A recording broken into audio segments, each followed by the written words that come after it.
when Audrey Wexler, a billionaire humiliated by her own fiancé, walked into a diner during a night of pouring rain. The only empty seat she could find was across from Graham Cole, a single father in a worn jacket. "Can I sit with you?"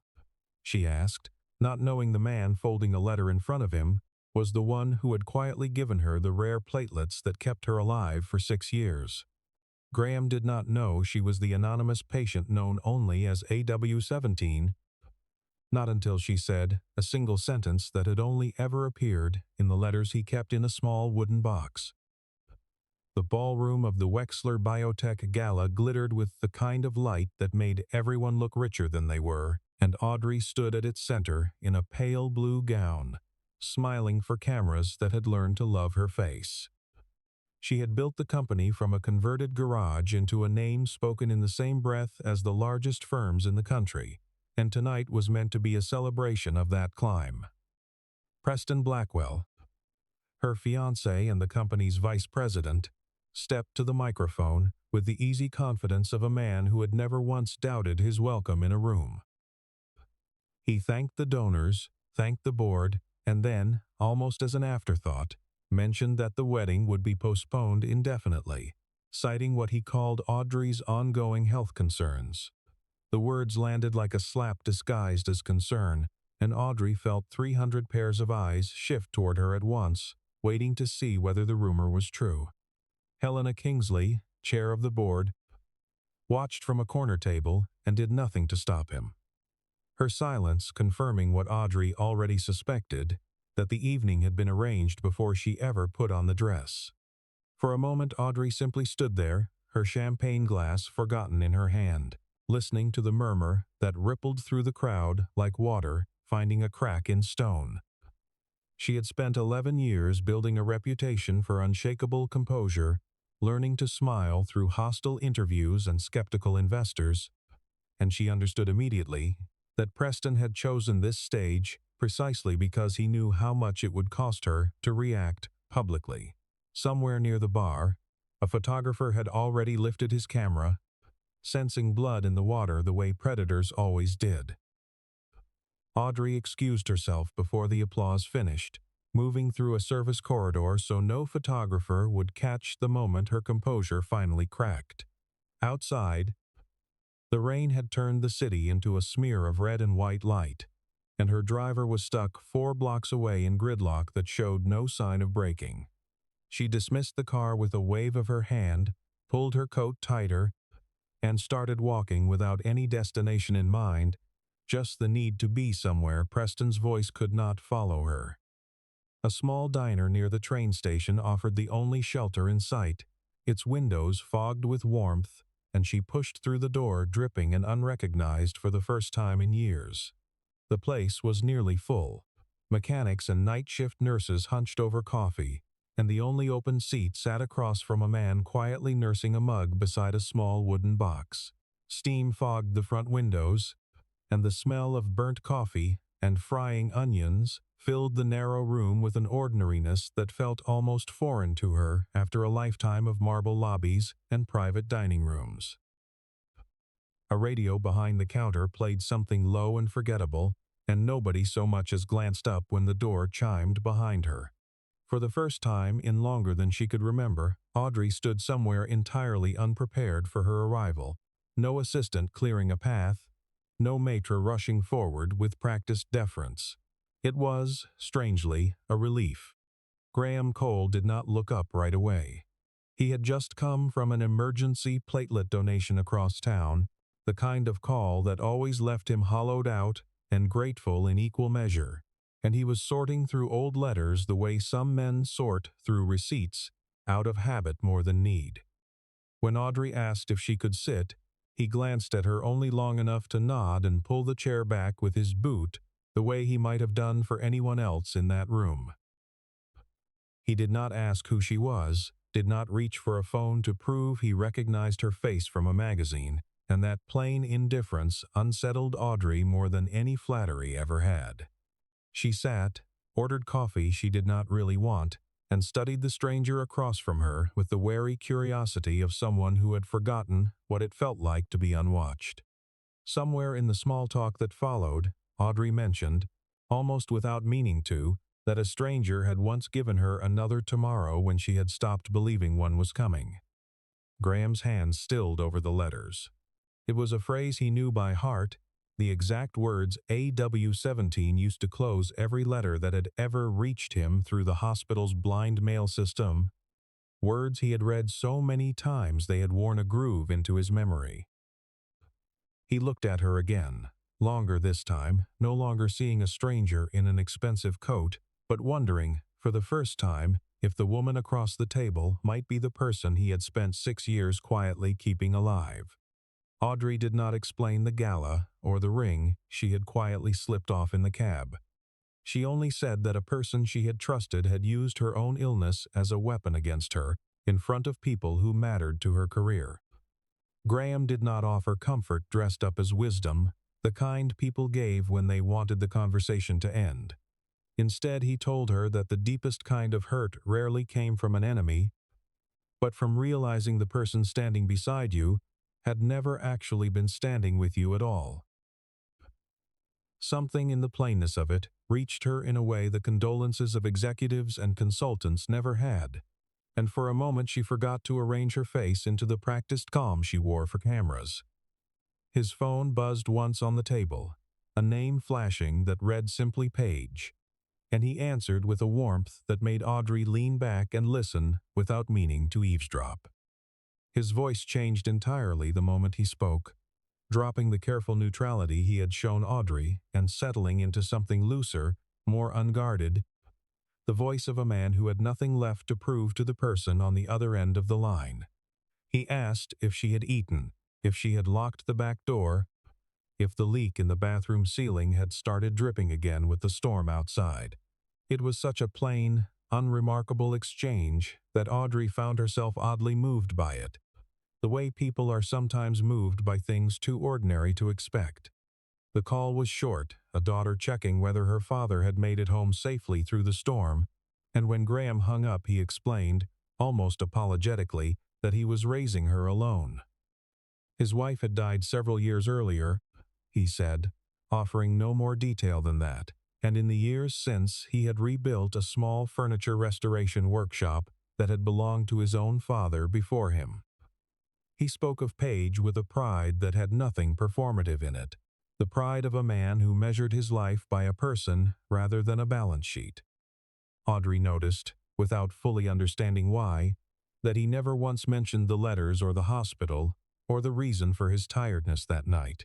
She only saw a father, a widower, a man who worked with his hands and did not seem to want anything from her at all. At one point, Audrey's sleeve slipped back as she reached for her cup, revealing the thin medical bracelet she rarely let anyone see, its engraved symbol marking a rare immune condition that most people would never recognize. Graham's eyes caught it for half a second before he looked away, choosing not to ask, though something in his chest had already begun to tighten with recognition. He began to suspect, without proof, that the woman across from him might be the very patient whose gratitude had filled a wooden box for 6 years. When she asked why he carried old letters around with him, he only said that they reminded him a small thing to one person could be someone else's entire future. Audrey wanted to know who had written them, and Graham answered honestly that he had never been told, that the hospital kept both sides of the exchange carefully anonymous. When the rain finally eased, a car arrived to collect Audrey, its headlights cutting gold lines through the wet window glass.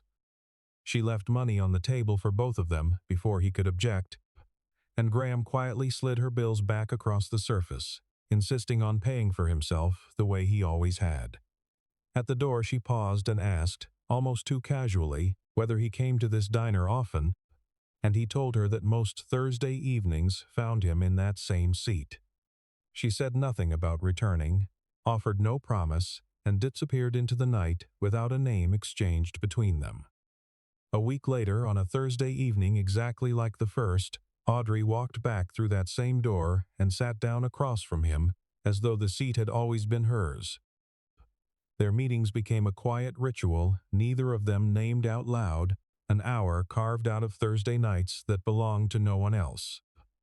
For Audrey, it became the only place in her week where she did not have to perform the flawless chief executive the press expected, where her exhaustion could show on her face without triggering a headline. Graham knew she was wealthy, the kind of wealthy that bought buildings rather than furniture, but he never asked about it, and she began to understand that his silence was not indifference but respect. He, in turn, knew that his workshop was behind on rent and that a restoration bid he badly needed had not yet been decided, yet Audrey never once reached for her checkbook to fix it for him. Their conversations stayed small, on purpose, weather and books and the particular stubbornness of old wood, as if both of them understood that anything larger might frighten the fragile thing growing between them. Then, without either intending it, their two separate worlds collided directly. Wexler Biotech had committed to restoring a historic public library into a community research center, a project meant to repair some of the goodwill Preston's public maneuvering had cost the company. Audrey discovered, scanning a stack of vendor proposals late one night, that Graham's small workshop had submitted a bid for the woodwork and structural restoration. Preston wanted the contract to go to a construction firm owned by his own family, a company whose plan called for gutting most of the library's original architectures despite a far higher price tag.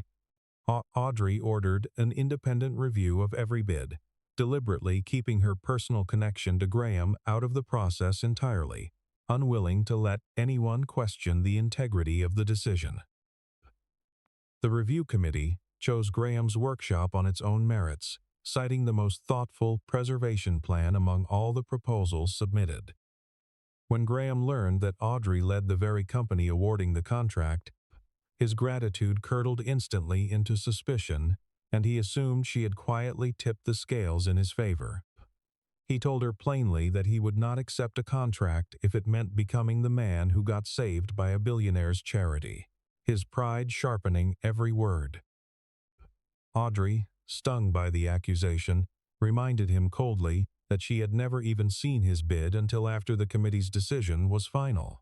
She placed the full scoring documentation in his hands herself, proof in black and white that his workshop had won because of the work, not because of her. Something in Graham's chest eased as he read it, a grudging respect settling where suspicion had been, and he began to understand that Audrey guarded her integrity as fiercely as he guarded his own. During a site survey of the library weeks later, an early storm knocked out the power grid across 3 city blocks, trapping Audrey and Graham together in a windowless archive room lined with old records. Graham lit the space with his phone, and in that small pool of blue light, Audrey admitted something she had never said aloud to anyone, that she was afraid of the dark because of too many nights alone in hospital rooms as a child. Graham did not press her for details or offer easy reassurance. He simply took her hand, steady and unhurried, saying nothing at all, letting the silence between them do the comforting that words could not. For one suspended moment, the distance between a billionaire and a furniture restorer disappeared entirely, replaced by something neither of them had a name for yet. Audrey pulled back first, not because she wanted to, but because Preston's betrayal was still too raw for her to trust her own heart so soon. Unseen from a stairwell above them, a security contractor working for Preston photographed the two of them through a cracked door, capturing Graham's hand still wrapped around hers. Preston studied the photograph the next morning with the calm satisfaction of a man who believed he had just found a weapon. He ordered a full investigation into Graham's background, certain that no poor man came near a woman like Audrey without some hidden motive worth exposing. What his investigators found instead, at least at first, was nothing more than a widower, a daughter, a small failing workshop, and years of unexplained trips to a hospital blood center that raised more questions than answers. Preston filed the detail away, sensing there was more beneath it, and turned his attention toward building a narrative he could use whenever the moment served him best. Audrey began visiting the workshop more often, trading the sterile elegance of 5-star restaurants for sawdust, and the smell of varnish drying under bare bulbs. She and Graham shared simple dinners, assembled from whatever he had on hand, bread and soup eaten standing up between half-finished chairs and stacked lumber. Graham spoke, for the first time in detail, about his late wife, careful to make clear that he was not searching for a replacement, but simply honoring a part of his past that had shaped him.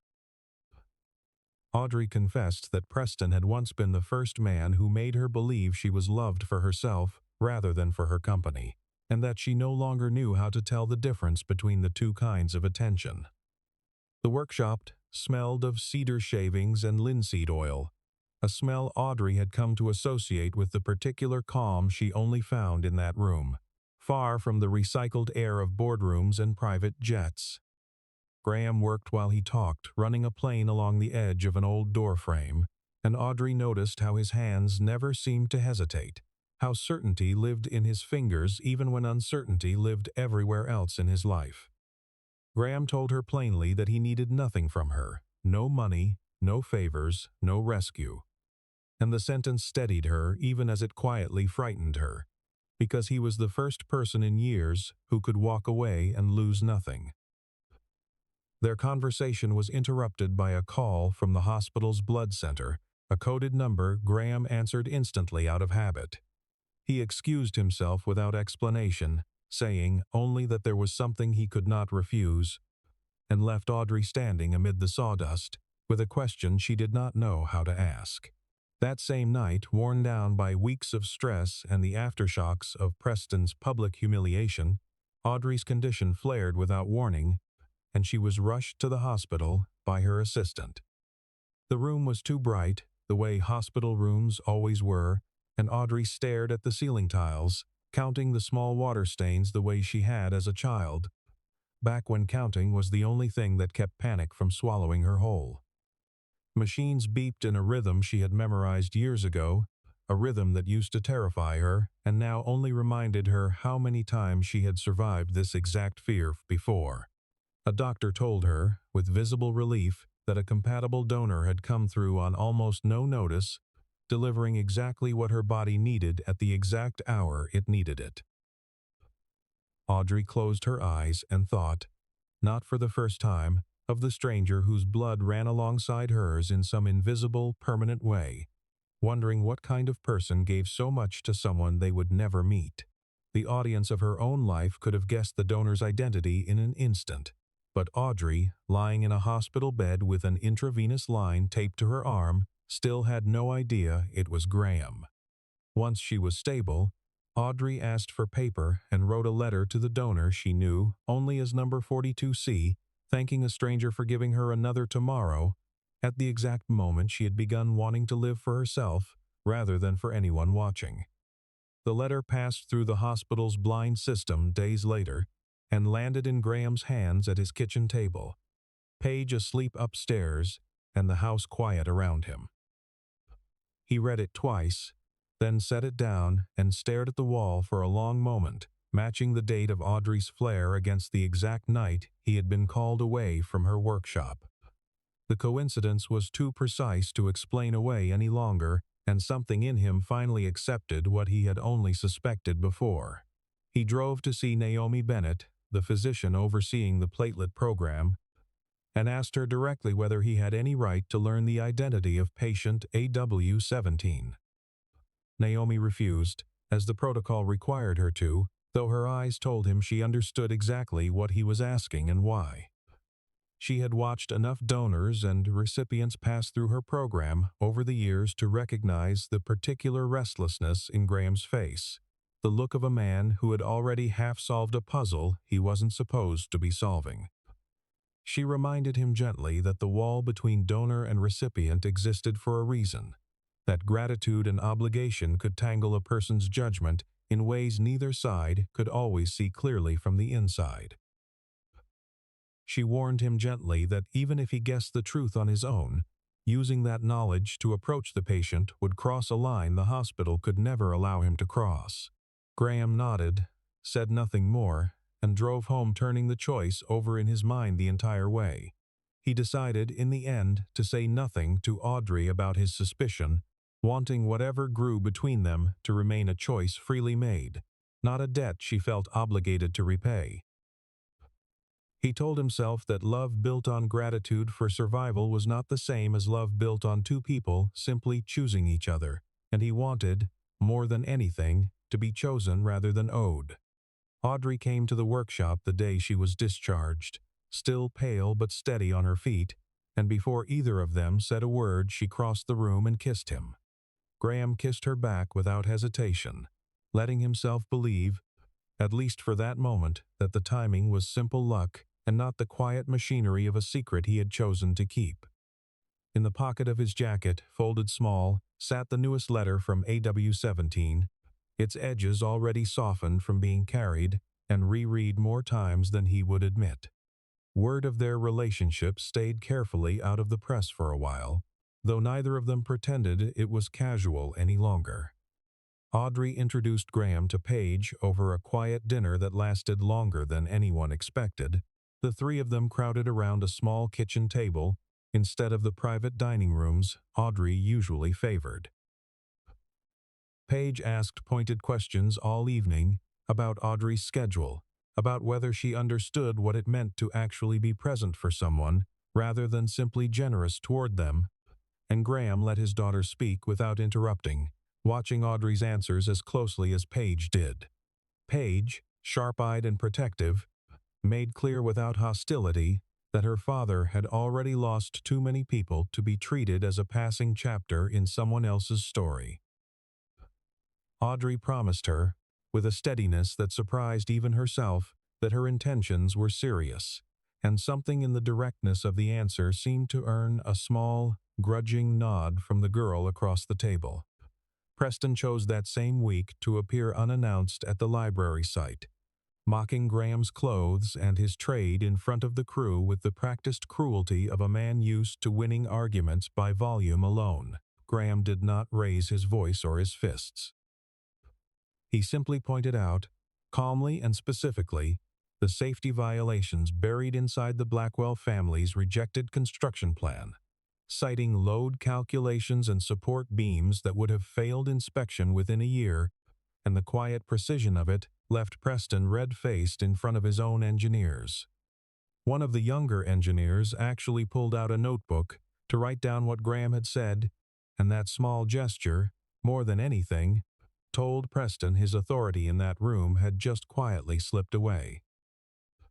He left without another word, his jaw tight, already composing in his mind the story he would tell the board about an unqualified tradesman overstepping his place. Helena, growing anxious that Audrey seemed to be regaining her footing because of Graham rather than in spite of him, pushed for a special board vote designed to limit Audrey's operating authority.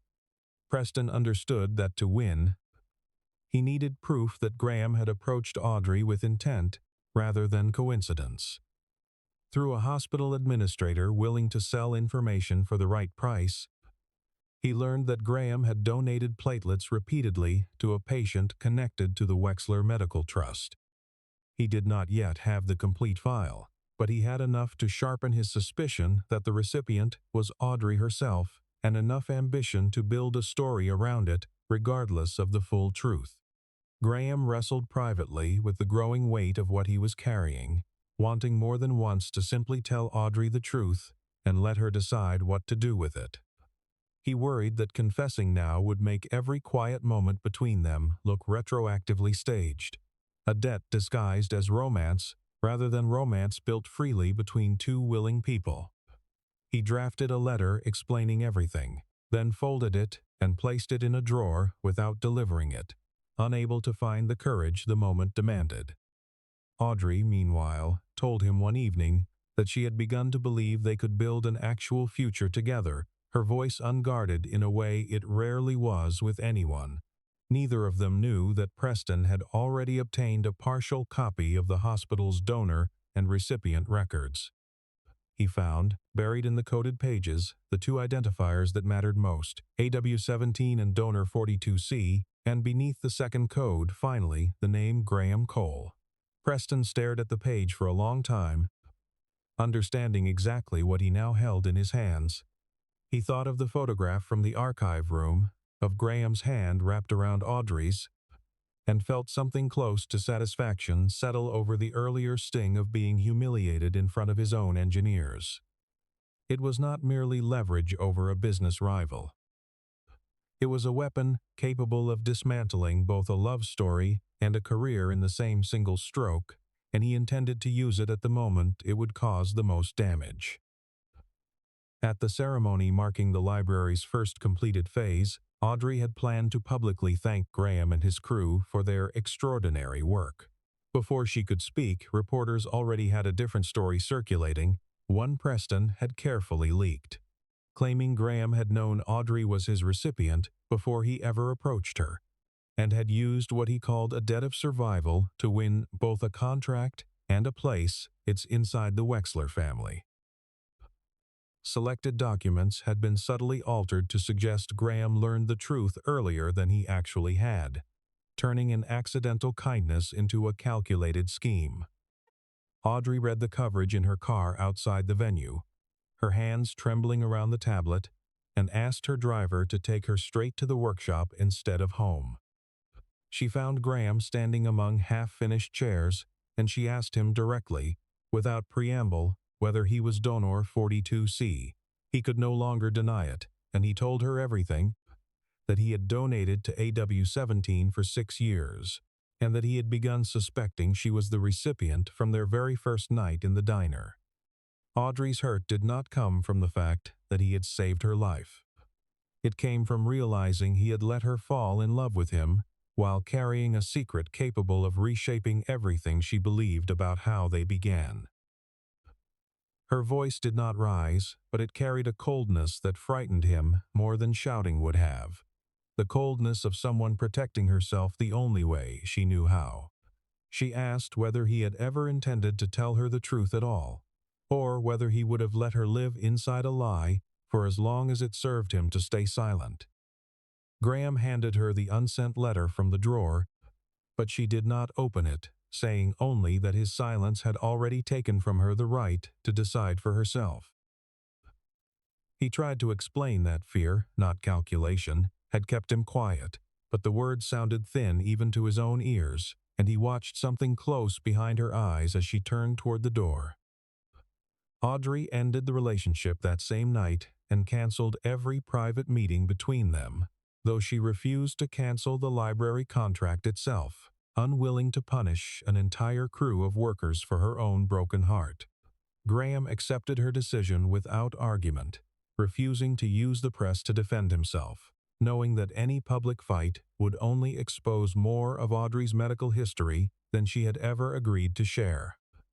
Preston used her visible devastation to argue before the board that she was neither physically nor emotionally fit to continue leading the company she had built. It was, for a while, the closest he had ever come to actually winning. Paige sought Audrey out once, alone, not to beg her back into her father's life, but simply to hand her a small box containing copies of donation slips, thank you letters, and reimbursement forms Graham had quietly refused for years. Every date on every document predated their meeting at the diner by a significant margin. Sitting with the box in her lap, Audrey finally understood that Graham had never once gone looking for her. She was the one who had walked up to his table and asked to sit down. She thought back to that first rainy night, replaying it slowly, and realized that every choice which had brought them together had been hers, not his, no matter what the altered documents tried to suggest. Audrey spent the following nights reading every letter Graham had kept, understanding for the first time the full scope of what those 6 years had actually cost him. He had driven for hours through a blizzard on one occasion, walked away from his own wife's memorial service on another, and postponed paying work more times than anyone should reasonably ask of themselves, all because a phone call from the hospital demanded it. He had never once known whether the person on the other end was wealthy or struggling, kind or cruel, and it had never changed what he chose to do. Audrey understood, slowly and painfully, that his silence had been a mistake born of fear, not the calculated scheme Preston wanted the world to believe. She read one letter in particular twice, a short note written on a night she remembered clearly, the night she had believed the treatment was failing, and had asked a nurse to call her sister in case it was the last conversation she would have. Graham could not have known any of that when he answered the hospital's call and drove through the storm to Don'tate, and yet his answer had arrived anyway, quiet and unasked for, on the exact night she needed it most. Audrey set the letters down and sat for a long time in the dark of her apartment, finally understanding the shape of what she had almost thrown away. Naomi discovered around the same time that the hospital's protected files had been accessed without authorization, traced back to an administrator with financial ties to the Blackwell family's investment fund. Graham agreed to release his own donation history to help clear his name, insisting on one condition: that none of Audrey's private medical details be disclosed alongside it. He was still protecting her, even convinced their relationship had already ended for good. At the emergency board meeting, Preston painted Graham as an opportunist and Audrey as a chief executive too compromised by emotion to be trusted with her own company. Audrey did not deny the relationship, nor did she hide her medical history any longer, telling the room plainly that she had concealed her condition for years because corporate culture had always treated illness as weakness rather than as simply being human. Naomi arrived shortly after, accompanied by an attorney specializing in medical privacy law, carrying proof that the donor records had been stolen and deliberately altered. She demonstrated, with dates no one in the room could dispute, that Graham had only begun suspecting Audrey's identity after their first meeting, not before it, dismantling the entire foundation of Preston's accusation in a matter of minutes. The documents Preston had stolen to destroy them ultimately proved his own unauthorized access to protected medical records, a violation with consequences he had never bothered to calculate. The room fell into an uncomfortable silence, the kind that settled over a table full of people recalculating their own risk in real time. Several board members who had quietly aligned with Helena switched sides within minutes, unwilling to remain associated with a scandal of that scale, their earlier confidence replaced by the careful, distancing language people use when trying to remember whose idea something originally was. Audrey then produced evidence that Preston and Helena had been negotiating to sell several of the company's most valuable patents to the Blackwell Investment Fund immediately after forcing her removal as chief executive. The vote of no confidence collapsed entirely. Preston was suspended pending a full investigation, and Helena resigned before the board could vote to remove her outright. When the meeting ended, Audrey stepped into the hallway and saw Graham standing near the elevators, having come only to learn the outcome, not to claim any credit for it. He did not walk in to accept her thanks. He only nodded once, turned, and left before she could cross the distance between them, and in that quiet exit, Audrey understood she may have just saved her company while still losing the one person who mattered most to her. Audrey went to the workshop days later, only to learn from an assistant that Graham had left the city briefly to finish an out-of-town restoration project already under contract. While he was away, she finally read the letter he had written but never delivered. The one-page's box had made her curious enough to ask for. In it, Graham admitted he had been afraid that the truth would make Audrey see him only as a savior rather than as an ordinary man standing beside her by choice. He confessed that his silence had been a form of cowardice dressed up as protection, a way of shielding his own fear rather than genuinely shielding her. He asked for nothing in return, not gratitude, not forgiveness, only that she understand the intention behind what he had done. Near the bottom of the page, he had written a single line that stayed with her, long after she folded the letter closed, that he had never saved her so that she would one day be obligated to love him, only because he could not bear the thought of a stranger losing their tomorrow. Audrey called a press conference of her own soon after, refusing to name Graham publicly while insisting on stronger protections for the privacy of every donor and patient connected to the hospital's program.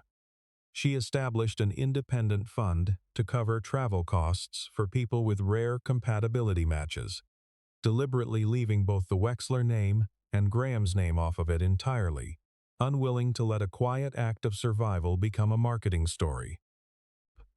She also voided every clause in her old contracts that had once allowed Preston any influence over her personal life, signing the paperwork herself instead of leaving it to an assistant, as if the act itself needed to belong entirely to her.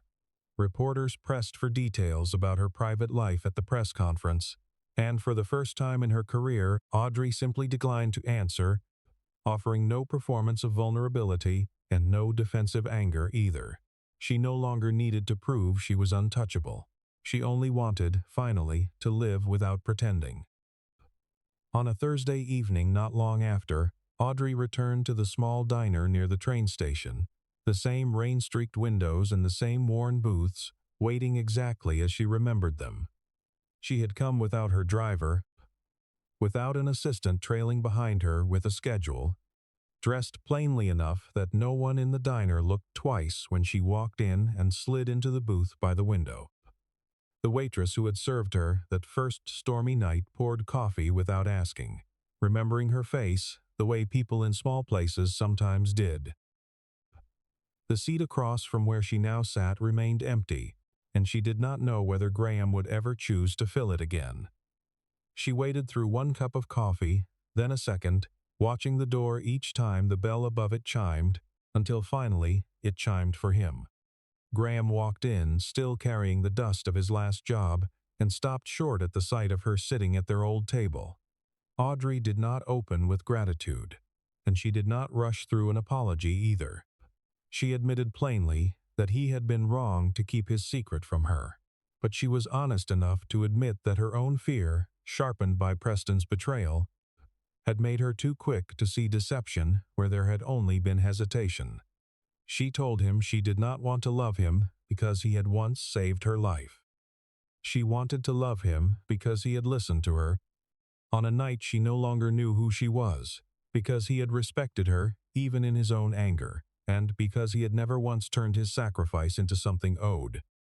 Then, quietly, she asked the same question that had started everything between them, whether she could sit with him. Graham pulled the chair back for her, the same way he had the very first time, though he told her plainly that this time they would have to begin with the whole truth between them, even the parts that were uncomfortable to say out loud.